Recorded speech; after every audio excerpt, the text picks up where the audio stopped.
Hey everybody, it's Dina Rico with the Creativity Cave, and check out this gorgeous card. I was really proud of myself for making this, and I want to show you how actually quite simple it is. It's a little putsy. There's a few steps that are involved, but actually it's really not that bad. It's so pretty, but it really is easy, and I have some cute little tips and tricks for you. So we're going to both watercolor in some of these images as well as create this cool watercolor background on here. So let me show you how I put it together because like I said, it's not too tricky. So first of all, I'm going to start with a 3.5 by 4 3/4 inch piece of watercolor paper, and that is key to getting good results, is having watercolor paper. Now what I'm going to do is I'm just going to take my aqua painter and squirt out some water and just kind of get it all over on here. And I'm kind of giggling to myself because I used this aqua painter with some shimmer paint, and so I see some sparkles on here, which is actually kind of awesome. So that's all good stuff. Okay, so I've got this nice and wet, not like drippy wet, but wet. Now I'm going to take 2 ink colors. I've got Melon, Mambo, and Mango Melody. They are a tongue twister, so don't try to say them together too quickly. I've squeezed the ink to the lid of my pad. I could also drop some re-inker in there if I wanted. And so what I'm going to do is pick up that color and just kind of swoosh it on here like so. Okay, and the water that I put on there is going to help blend it out and make it beautiful. I'll do the same thing here. Pick up this color. Now, whenever I watercolor, I have a little, this is actually a burp rag from when my kids were little, but I have this here so I can clean my aqua painter off nice and easy. Okay, now I'm putting on some of my Melon Mambo. Okay, and I'm getting lots of good color on here. I'm even just going to squeeze out a drip of water so I have just a little bit more water to play with. Okay, so that looks pretty good. Now what I want to do is take my heat gun and heat this.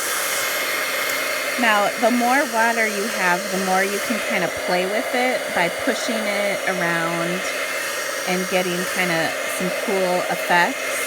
I really got that going on this card. I didn't have quite as much water on here, so I don't see that happening as much.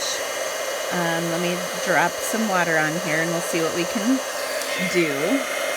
There we go. See how I'm pushing that water around with my heat gun, and it's going to leave some kind of neat marks. There we go. Come on. Move for mama.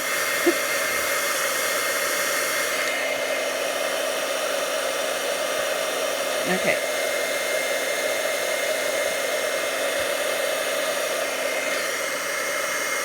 Sometimes you have to create your own water movement. There. But look at how cool the effects are.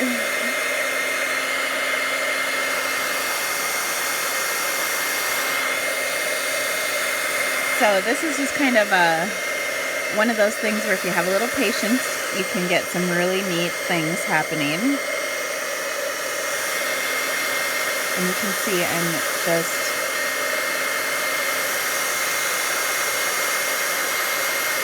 heating until I get drying happening.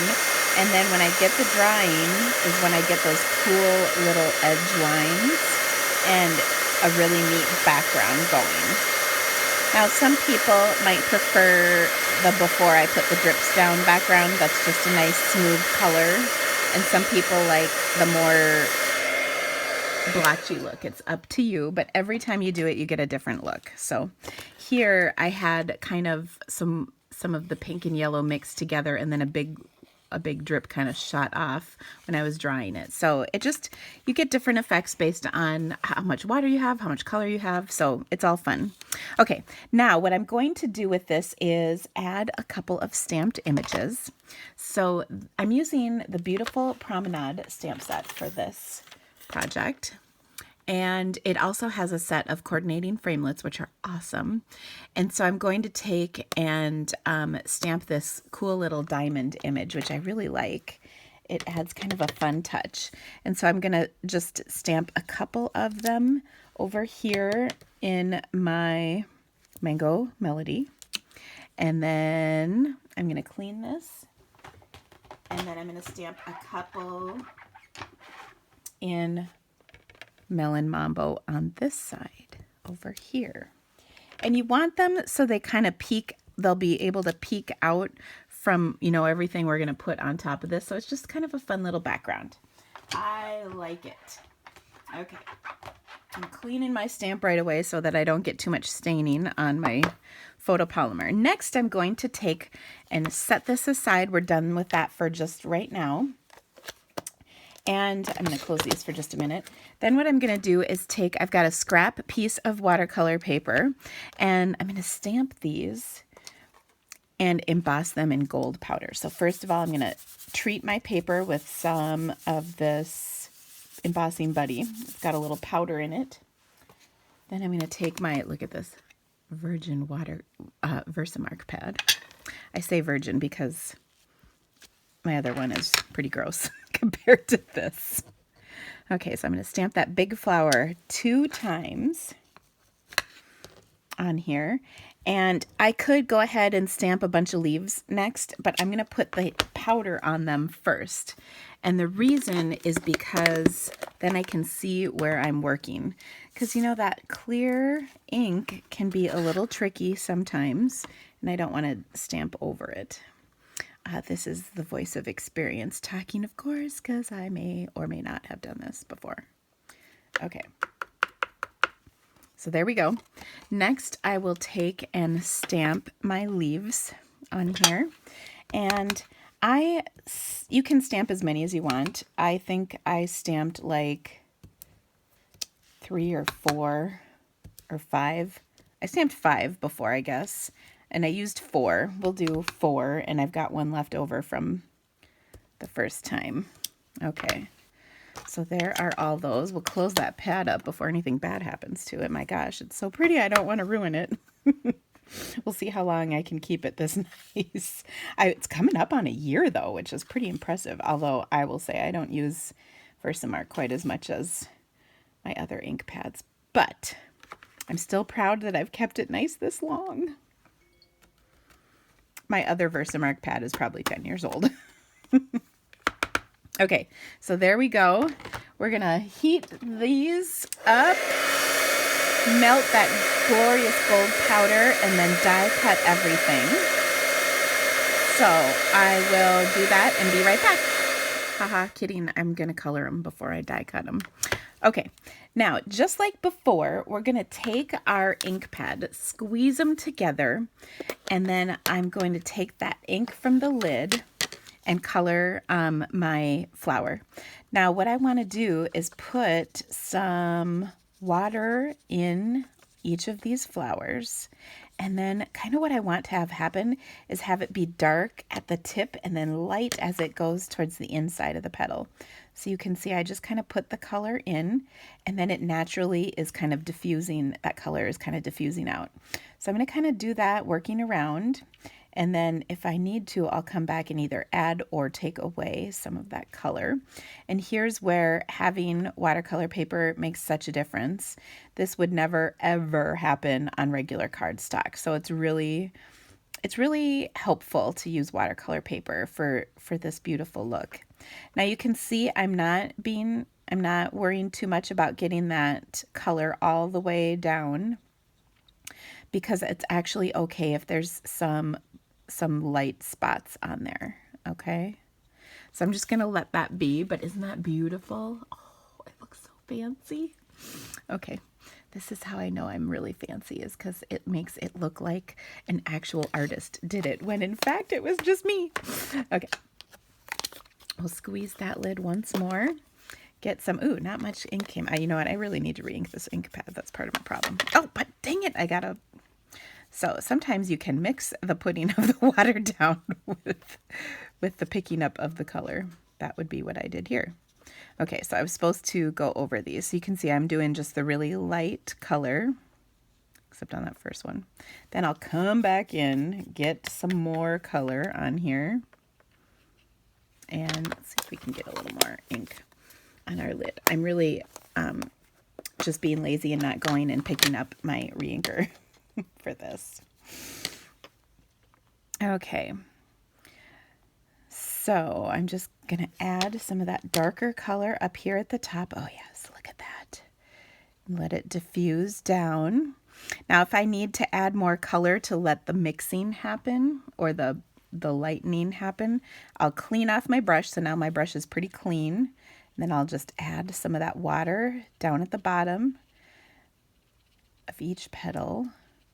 And then I still get that glorious look. Oh my gosh, isn't it fancy? Watercolor is so much fun to play with. And you know what I've noticed is since Stampin' Blends come out, I have kind of done a little bit less watercoloring, but I'm going to try and get back to it because I've had a few requests for it. So, okay, so here we are. Oh, I love the look. It's so pretty. Okay, now the last thing we're going to do are the leaves, and those are really quick and easy. We're going to use Granny Apple Green for this. And the leaves are smaller, so there's a little bit less that kind of goes into the coloring of them, but I'll just kind of go over them. And you can see I'm going outside the lines, and that's just fine. It will die cut with just a little bit of a border, so we're good with that. And then I'm going to come back and just add a little bit of dark color over each one of these. So like a little line of dark on each one of the big leaves. I think that's good. Okay, now we're going to let that dry and I'm going to go die cut them out. I'll be right back. All right, guys, everything is cut. So let's go ahead and put this together. First off, I'm going to start by adhering my beautiful background to a piece of gold foil. And so that is going to be 3 5/8 by 4 7/8. And by the way, all those dimensions are both in the description of this video as well as on my blog. And you can see all the pictures on my blog as well as well as links to purchase them. And I would so appreciate your business. It helps me bring more of these amazing videos for you each week when you shop through my online store. Okay, so what I'm going to do is put dimensionals on the back of each flower. Notice I'm just putting them in the center, and the reason is I want to be able to have room to poke things or tuck things under.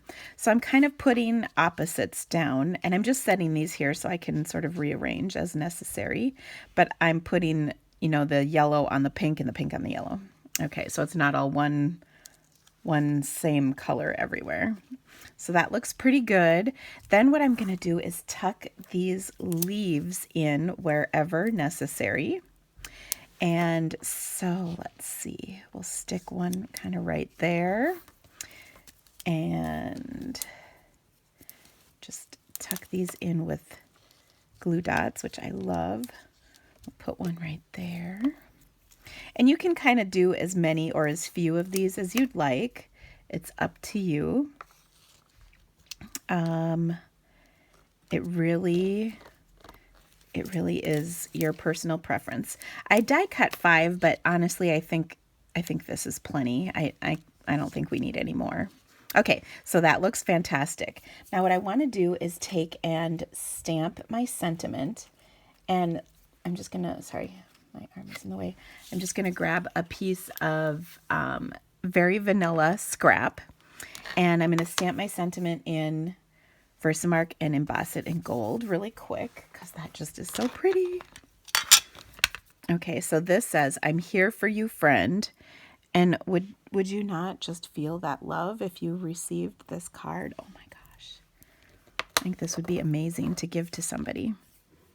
Okay, so of course I put everything away because I forgot about this one. All right, so we'll just dip that through here. Oh yes.